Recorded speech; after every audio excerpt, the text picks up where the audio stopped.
हम बात करेंगे अंसारी की। जिस आदमी को इंडिया ने पाला पोसा, जिस आदमी को 2 बार यहाँ पे वाइस प्रेसिडेंट बनाया, 10 साल तक उसको इतनी अहमियत दी, जो बहुत सी कंट्री में इंडिया का एम्बेसडर था। ईरान में पोस्टेड था तो मैं उसके साथ था वहां पे। मैं फरवरी 1991 के अंदर ईरान के अंदर गया था तो अंसारी उस टाइम पे वहां पे एम्बेसडर थे, 2 महीने पहले आए होंगे।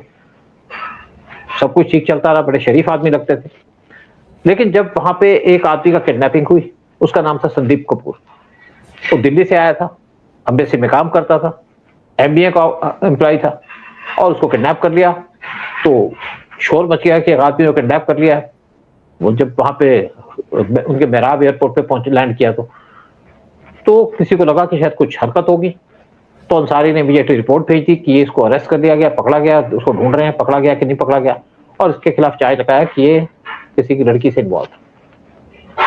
बात आई गई, लेकिन उसके बाद मेरा एक सोर्स था जो वहां पे पोस्टेड था इनके कस्टम के ऑफिस के ऊपर, वो मेरे पास आया एम्बेसी के अंदर, नॉर्मल कोर्स में आया, अपनी लड़की के वीजा वगैरह के लिए आया, क्योंकि मैंने उसकी हेल्प की थी। जब वो मैं ईरान के अंदर गया तो मेरे साथ छोटे छोटे बच्चे थे, वाइफ थी मेरी, हमारे पास बहुत सा सामान था, क्योंकि एक आदमी के पास 80 किलोग्राम की परमिशन होती है, तो ट्रॉली भी थी, छोटे बच्चों को भी संभालने। उस आदमी ने हेल्प की कि आप यू आर इंडियन डिप्लोमेट, मैंने कहा यस, तो उसने मेरे को वहां पे हेल्प की, सब कुछ किया।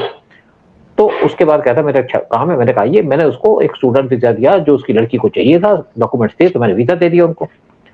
जब संदीप कपूर पकड़ा गया या उसको पता नहीं चला कहां पे, तो वो मेरे पास आया कि इसको तो यहाँ की इंटेलिजेंस ने पकड़ लिया। मैंने खबर दे दी, एम्बेसडर के पास भी खबर चली गई, लेकिन एम्बेसडर ने उस बात को ज्यादा ध्यान नहीं दिया। फिर 2 दिन के बाद एक फोन आया कि एक आदमी पड़ा हुआ है आपके हाईवे के ऊपर, वो बुरी हालत में, इंडियन लगता है, तो आप देखिए। हमारे लोग गए, उसको पकड़ा तो देखा संदीप कपूर, तो देखा वो चल नहीं पा रहा था। फिर हमने जब इंक्वायरी की तो ये पता चला, मुझे सोर्सेस ने बताया कि इसको कोई ड्रग्स दे दिया उन्होंने, जिसकी वजह से अपनी पुरानी बातें सारी भूल गए।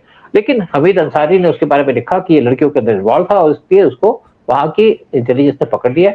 बात आई गई, खत्म हो गई सारा कुछ। लेकिन उसके बाद 2 महीने के बाद एक और इंसिडेंट हुई, यानी 3-4 महीने के बाद हुई। एक डीबी माथुर जो पासपोर्ट की सीट को देखा करता था, रॉक ऑफिसर था, वो एम्बेसी से घर से एम्बेसी आ रहा था, पैदल आ रहा था, क्योंकि पास एम्बेसी थी, लेकिन एम्बेसी में पहुंचा नहीं।